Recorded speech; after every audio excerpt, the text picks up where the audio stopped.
shot score! Do it again, shot score! Do it again, skate into the ice, 1,000 miles an hour, go for right die in a nuclear war, shot score! Do it again, shot score! Do it again, skate into the ice, across the left of you, pass it right back, and they'll put it in the net, shot score! Shot score! Shot score! Shot score!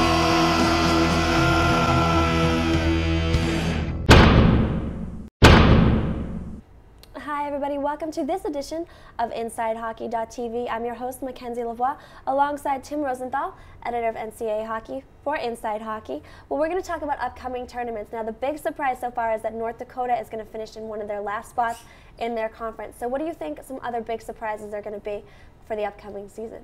One surprise so far is Minnesota Duluth, for sure. They're picked 7th in the same conference as North Dakota, and they're doing pretty well in 5th place right now and spot for home ice. And North Dakota, I mean, they'll get going. They started to in the beginning of January, and they're on a little bit of a roll right now. And they usually do well this time of year. Coach Haxtell does get them ready for March and April, so should be interesting. Now, we've heard all season that the second half of the season is more important than the first because you are in a race to make the playoffs. Now, what teams do you think are really going to turn it around for the second half?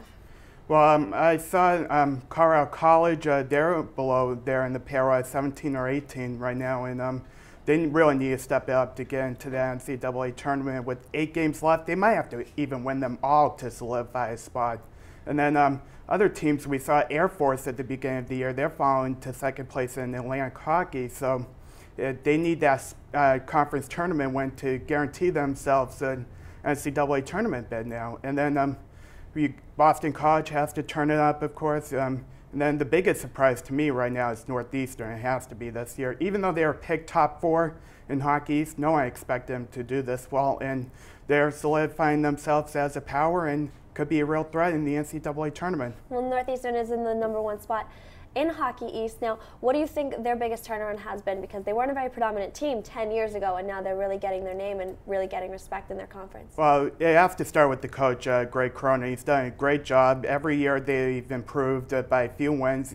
First year he only won 3 games, and then to go this year with about 18, 19 wins, that's a significant improvement from 3-4 years ago. And they're getting timely goal scoring and great goaltending from Brad Thiessen. Now, staying in the same conference in Hockey East, we've got some great teams at BU, who's actually who's in 2nd behind Northeastern. We've got BC, who isn't as high as everyone thought they were going to do. How do you think those teams are going to prevail towards the season? They tend to usually pick it up at the bottom half of the year. Last year, BU started 0-4-1, and then they completely turned it around for the last half of the season. How do you think those guys are going to do? I think BU's going to do fairly well. They're one of my Frozen Four teams right now, and it's because of their senior class and their sophomore class, for that matter. And Colin Wilson, Matt Gilroy, all those players have stepped it up since last year, and they're getting timely goal scoring as well, and great goaltending from Karen Malone. Boston College, on the other hand, they have to win and win now. And that's important for NCAA come tournament time. They have 10 games left. They got New Hampshire on the schedule. They got Harvard in the consolation game. And they got UMass Lowell, UMass tonight, and Northeastern at the end of the year. So if they could pick up some big wins, they could get home ice for Hockey East, which is the top 4 teams in the conference.